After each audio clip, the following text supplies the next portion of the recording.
Imagine un père seul, arrachant une inconnue des flammes d'un accident, ignorant qu'elle est la sœur jumelle de sa femme disparue, et que son cœur va bouleverser leur destin à jamais.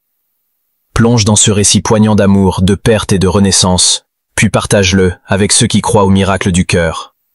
Sous un ciel parisien déchiré par l'orage, la pluie s'abattait en lames scintillantes, transformant les ruelles pavées des collines de Montmartre en un miroir glissant et traître. Les éclairs zébraient l'horizon, illuminant les toits d'ardoise et les cheminées endormies. Séraphin Duval, père célibataire au regard marqué par le chagrin, serrait le volant de sa camionnette rouillée, luttant contre le vent hurlant. Ses essuie-glaces, usés, peinaient à chasser l'eau qui brouillait sa vue. Il venait de livrer une cargaison de bois à une quincaillerie près de la butte, et son seul désir était de rentrer vite. Son fils, Éloi, petit bout de 3 ans aux joues pâles, devait prendre son médicament pour le cœur à 21 heures précises. Les factures s'amoncelaient sur la table de leur cuisine, des ombres muettes de jours meilleurs. Et Séraphin ne pouvait se permettre de traîner. En abordant un virage abrupt près du Sacré-Cœur, les phares de sa camionnette balayèrent une vision qui lui coupa le souffle.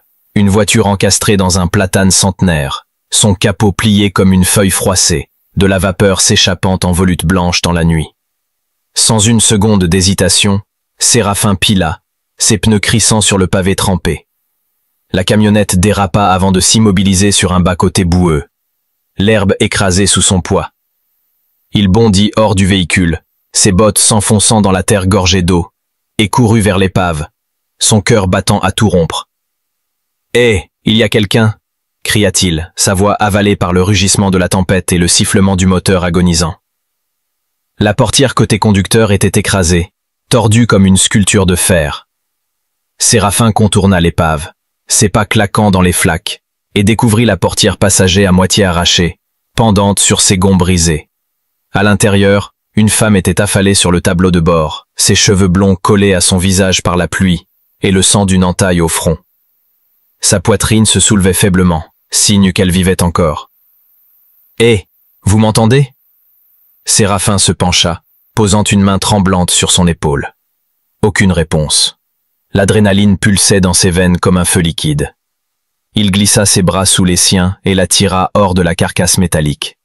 Elle était légère, fragile comme un oiseau aux ailes brisées par l'orage.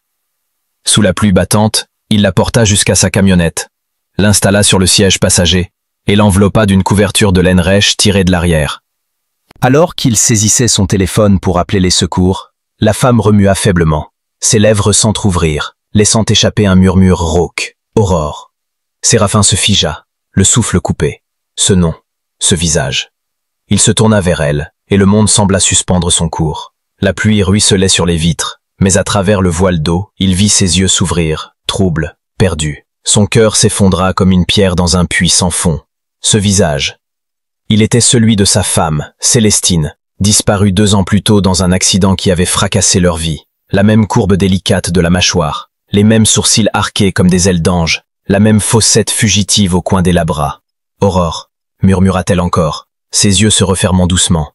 Séraphin resta pétrifié, la gorge nouée. Célestine était morte. Pourtant cette femme, cette étrangère, portait ses traits comme un miroir vivant. Ses mains tremblaient lorsqu'il composa le 112. « J'ai une victime d'accident de voiture. Elle est vivante mais inconsciente. On est à 10 km à l'est de Montmartre, près de la route des collines. Envoyez une ambulance, vite !» Sa voix était ferme, mais son esprit vacillait. « Qui es-tu » murmura-t-il, les yeux rivés sur elle, tandis que la pluie martelait le toit de la camionnette. Lorsque les lueurs rouges et bleues des secours percèrent la nuit, une étrange chaleur naquit dans sa poitrine, un mélange de peur, de mystère et d'un lien qu'il ne pouvait nommer. Séraphin porta la femme, Aurore, jusqu'à un lit étroit dans un coin de son petit appartement près de Belleville, un 2 pièces aux murs jaunis par le temps, niché au-dessus d'une boulangerie. L'eau gouttait de son manteau sur le parquet usé, laissant des flaques sombres, mais il n'y prêtait pas attention. Ses mains tremblaient encore, son esprit hanté par ce qu'il venait de voir. Elle avait dit s'appeler Aurore, et son visage. C'était comme si Célestine, sa Célestine, était revenue d'un au-delà qu'il n'osait plus imaginer. Éloi, son fils, se tenait dans l'embrasure de la cuisine, vêtu d'un pyjama orné de dinosaures, serrant contre lui un lapin en peluche râpée. Ses yeux noisettes, grands comme des lunes, fixaient Aurore. « Maman » murmura-t-il, sa voix tremblante d'espoir. Le cœur de Séraphin se fendit. Il s'agenouilla près de son fils, posant une main douce sur ses boucles brunes. « Non, mon trésor, c'est Aurore. Elle va rester un peu avec nous, d'accord ?» Éloi hocha la tête, hésitant, mais son regard ne quittait pas la femme endormie. Le lendemain matin, Aurore était assise à la table de la cuisine, ses cheveux encore humides, flottant dans une chemise à carreaux trop grande prêtée par Séraphin. Elle fixait la fenêtre, où la pluie avait laissé place à un ciel gris perle. Ses yeux semblaient fouiller un vide, comme si elle cherchait à recomposer un monde brisé. Elle n'avait ni papier, ni téléphone, ni souvenir de sa destination. Juste son prénom, Aurore, et un regard chargé de routes trop longues et de secrets trop lourds. « Je peux cuisiner, » dit-elle, après un silence qui pesait comme une pierre. « Pour vous remercier de m'accueillir. C'est la moindre des choses. » Séraphin hésita, frottant sa nuque calleuse. « Tu n'es pas obligé, tu sais. »« J'en ai envie, » répondit-elle, sa voix douce comme une plume. Elle se mit à l'œuvre avec une grâce instinctive, ouvrant les placards comme si elle connaissait chaque recoin de cette cuisine étrangère. Elle trancha des oignons avec une précision de danseuse, cassa des œufs dans un bol en faïence ébréché, et bientôt, une odeur chaude envahit l'espace. Des œufs brouillés saupoudrés de ciboulettes, des toasts dorés au beurre aillé. C'était le petit déjeuner de Célestine, celui qu'elle préparait chaque dimanche, quand le soleil inondait leur ancien appartement et qu'Éloi riait dans sa chaise haute. Séraphin sentit une lame lui transpercer le cœur. Éloi déboula dans la cuisine, attiré par le parfum, ses petites jambes battant l'air. Aurore posa une assiette devant lui, un sourire timide aux lèvres. « Mange, mon petit ange. » Éloi rayonna, ses joues roses d'excitation. « Merci, maman. » Aurore se figea, ses doigts crispés sur le bord de la table. Séraphin retint son souffle, le temps suspendu. Puis elle s'assit près d'Éloi, son sourire tremblant mais intact. « De rien, Éloi, » murmura-t-elle, sa voix comme un fil fragile. Cette nuit-là, un cauchemar arracha Éloi à son sommeil. Séraphin se précipita dans la petite chambre où les ombres dansaient sous la veilleuse en forme d'étoile. Aurore était déjà là, agenouillée près du lit, enveloppant Éloi de ses bras. « Tout va bien, mon trésor, je suis là, chuchotait-elle, sa voix apaisante comme une berceuse. « Ne pars pas, maman !» sanglota Éloi, ses petites mains agrippant son pull. Aurore leva les yeux vers Séraphin, ses prunelles brillant de larmes, et répéta doucement. « Je suis là, je te promets. » Séraphin, immobile dans l'embrasure, sentit le passé et le présent se nouer autour de son cœur. Dans la lumière tamisée, le visage d'Aurore était un écho vivant de Célestine, un souvenir qu'il n'avait jamais su lâcher. 2 semaines s'écoulèrent, et Aurore ne partit pas. Elle suivait Séraphin au marché de Belleville, où les étals débordaient de pommes luisantes et de fromages odorants, à la pharmacie pour les médicaments d'Éloi, et même au petit bistrot du coin, où elle aidait à éplucher des pommes de terre en échange d'œufs frais. Chaque soir, elle rentrait avec eux dans leur appartement aux murs tapissés de souvenirs, niché sous les toits de Paris. Chaque matin, Éloi se réveillait blotti contre elle, comme s'il avait toujours connu la chaleur de ses bras. Séraphin observait ce lien se tisser avec une douleur douce amère. Il avait cessé de corriger Éloi quand le petit l'appelait maman. Aurore n'encourageait pas ce nom, mais elle ne le repoussait pas non plus. Sa façon de regarder Éloi, protectrice, tendre, comme une mère louve veillant sur son petit, faisait vibrer quelque chose de profond en Séraphin. Et puis, il y avait son rire. Un après-midi, alors qu'Éloi avait renversé du jus de pomme sur ses genoux et fondait en larmes, Aurore l'avait soulevé en riant, un son clair et lumineux comme les cloches de Notre-Dame. Ce rire. Célestine riait ainsi, pas toujours, mais assez pour que le souvenir revienne, aigu comme une flèche. Une nuit, au marché nocturne de Belleville, un homme en costume élégant s'approcha d'Aurore près des cajots de légumes. Ils échangèrent quelques mots en français, rapides et précis, comme une vieille connaissance. Aurore sembla troublée, puis distante, avant de revenir vers Séraphin avec un panier de pommes et un sourire crispé. Il ne posa pas de questions, mais une ombre passa dans son cœur. Incapable de dormir cette nuit-là, Séraphin ouvrit un vieil album photo, ses pages jaunies par le temps. Il s'arrêta sur une image de Célestine, tenant Éloi bébé dans leurs anciens combles parisiens, ses cheveux blonds relevés, son sourire éclatant comme un lever de soleil. Il porta l'album jusqu'au salon, où Aurore dormait sur le canapé, Éloi niché contre elle. Il leva la photo, comparant les deux visages. La ressemblance était un coup de poignard.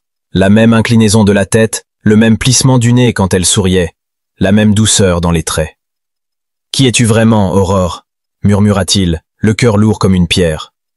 Un soir, alors que la neige saupoudrait Paris d'un voile blanc, Séraphin tendit une photo à Aurore. C'était Célestine, tenant Éloi bébé, ses yeux pétillants de vie. Aurore retint son souffle, ses mains tremblantes saisissant le cadre. « C'est ma femme Célestine », dit Séraphin, la voix rauque. « Elle est morte il y a 2 ans, peu après cette photo. » Aurore s'effondra sur une chaise, ses doigts crispés sur le cadre. « Elle a mon visage », murmura-t-elle, « mais pas seulement. La forme de ses mains, son sourire. » Puis, d'une voix brisée, « Je m'appelle Aurore Lemoine. J'ai grandi à Paris, adopté à 6 ans par un couple français. Mais j'ai toujours eu des souvenirs, une balançoire dans un parc, une maison aux rideaux jaunes, une fille qui me ressemblait comme un miroir. Ma jumelle, on s'est perdu dans un marché bondé près de la Seine. On m'a dit qu'elle n'existait peut-être pas, un rêve d'enfant, mais je n'ai jamais oublié. Je suis revenu à Paris pour la chercher, pour savoir si elle était réelle. » Séraphin la fixa, son cœur battant comme un tambour. « Elle était réelle, dit-il, la voix tremblante, et elle était mon univers. » Aurore pleura, ses larmes traçant des sillons sur ses joues. « Et maintenant, elle est partie. Et moi, je suis tombée amoureuse de son mari. » Séraphin détourna les yeux, la mâchoire serrée. « Je te crois, Aurore, mais je ne sais pas quoi faire de tout ça. » Elle attrapa son manteau, les doigts tremblants. « Je dois partir, c'est trop. » Avant qu'il ne puisse répondre, elle disparut dans la nuit, la porte se refermant comme un soupir. À l'aube, Aurore était partie. Sur la table de la cuisine, une note écrite d'une main tremblante. « Séraphin, je t'aime, et j'aime Éloi. Je cherchais une famille, et je vous ai trouvé. Mais je ne peux pas rester. Je ne peux pas prendre la place de Célestine, ta femme, la mère d'Éloi. Je voulais vous aider à guérir, mais j'ai peur de tout détruire. Pardonne-moi, et pardonne-toi, toujours. Aurore. » Éloi se réveilla en sanglots. « Où est maman ?» Séraphin le serra contre lui, son propre cœur en miettes. Puis son téléphone sonna. C'était le médecin d'Éloi. « Les résultats sont là. Éloi a une maladie rare. Mais nous avons une donneuse compatible pour une greffe de moelle. Elle s'appelle Aurore Lemoine. » Séraphin sentit son souffle se couper. « Aurore !»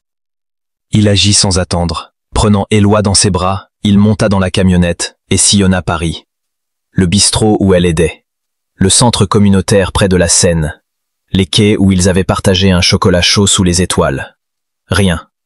Enfin, un message apparut sur son écran. « Retrouve-moi au Pont des Arts. » Il s'y précipita, la pluie tombant en rideaux argentés. Aurore était là, sous un réverbère, ses cheveux blonds trempés collés à ses épaules, ses yeux rougis par les larmes. Sans un mot, Séraphin lui tendit Éloi. Le petit s'accrocha à elle, ses bras minuscules autour de son cou. « Il a besoin de moi. » murmura Aurore, ses larmes se mêlant à la pluie. « Et moi, j'ai besoin de lui. Et de toi. » Séraphin la fixa, la gorge nouée. « Tu ne remplaces pas Célestine. Tu donnes la vie à Éloi. Tu es notre famille maintenant. » Aurore sanglota, serrant Éloi et Séraphin contre elle. « Je ne partirai plus, » promit-elle, sa voix un serment. Des semaines plus tard, dans une chambre d'hôpital au mur blanc, Aurore veillait près d'Éloi, qui se remettait de sa greffe. Le moniteur émettait un bip régulier, comme une promesse de vie. Séraphin entra, 2 tasses de thé à la main. « Camomille, pour apaiser les nerfs, » dit-il avec un sourire. Aurore rit doucement. « Éloi compte jusqu'à 10 en français pour charmer les infirmières, tu sais. » Ils s'assirent côte à côte, un silence doux entre eux.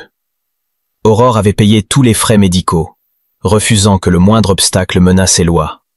Elle lui lisait des contes de fées, brossait ses cheveux bouclés, chantait des berceuses en français et en anglais, mélangeant les mélodies de son enfance à celles de Célestine.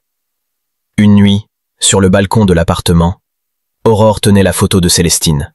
« Elle avait mes yeux, dit-elle, mais les siens étaient plus courageux, plus forts.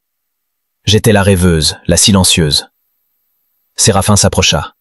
« Je t'aime, Aurore, pas parce que tu lui ressembles, mais parce que tu es toi. Tu as ramené la lumière dans notre maison, dans nos vies. » Aurore pleura, puis sourit, ses doigts serrant les siens. « J'ai toujours cherché un foyer. Je crois que je l'ai trouvé. » Séraphin l'embrassa sur le front. « Alors reste. Construis-le avec nous. » Un après-midi, sur une plage près de Paris, les lanternes dansaient au vent et les rires des voisins résonnaient comme une mélodie. Éloi courait près de l'eau, ses joues roses, ses cris de joie chassant les mouettes. Aurore, en robe blanche légère, tenait un plateau de tartelettes au mur, son dessert fétiche, celui qu'elle avait préparé le premier soir. Séraphin s'approcha, une boîte en velours à la main. « Aurore, veux-tu m'épouser ?» Les larmes aux yeux, elle hocha la tête. « Oui !» Éloi accourut, riant. « On se marie ?» Séraphin le souleva. « Oui, mon petit prince. » Près d'un feu de camp, Séraphin leva un verre. « Cette ville m'a soutenu quand j'avais tout perdu. Et cette femme, dit-il en regardant Aurore, m'a redonné le courage de vivre. Ce soir, nous créons une bourse en l'honneur de Célestine Duval, qui m'a offert le plus beau des cadeaux, et d'Aurore le moine, qui l'a sauvée. » Les invités applaudirent, les larmes aux yeux. Sous un ciel étoilé, Aurore et Séraphin dansèrent. Éloi juchait sur les pieds de son père, riant aux éclats. « Tu crois que Célestine nous voit ?» demanda Aurore. « Je sais qu'elle sourit, » répondit Séraphin. Aurore ferma les yeux, laissant le vent emporter ses dernières peurs. Leur avenir s'ouvrait, lumineux, comme une promesse tenue. Une saga d'amour et de rédemption, prouvant que même après les tempêtes les plus sombres, le cœur peut renaître. Si ce récit t'a ému, partage-le avec quelqu'un qui croit aux secondes chances. Abonne-toi à Histoire de justice, qui touche l'âme, pour d'autres récits vibrants de résilience et d'amour. Active la cloche pour ne rien manquer. Reste bienveillant, garde espoir.